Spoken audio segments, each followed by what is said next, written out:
Hello everyone, welcome to another edition of the OSO Inspired Collaboration. This month, Alicia sent us out a set of cards as an inspiration. This is by Noreen Hope, and we're using these cards as our inspiration for this month.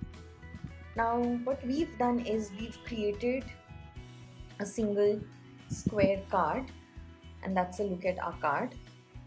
How we were inspired was by firstly splitting the card into two halves, so the entire diagonal element really caught our eye, and having a subtle and a brighter print on the opposite sides, as well as the main focal flower cluster, so the floral cluster.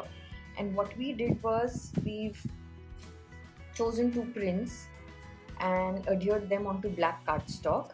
We used this tiny wooden log piece for our focal, and we just added the floral clusters, some die cut elements, and a word to title our card.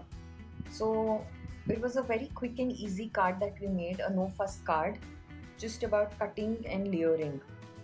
So that's a look at our card with all the dimension and depth. Do hop with us. Every channel in this hop has some fantastic creations, some process videos, and it's always fun to see how a single piece of inspiration has been interpreted differently by different artists and what they come up with. So hop with us, and until our next time, take care and bye bye.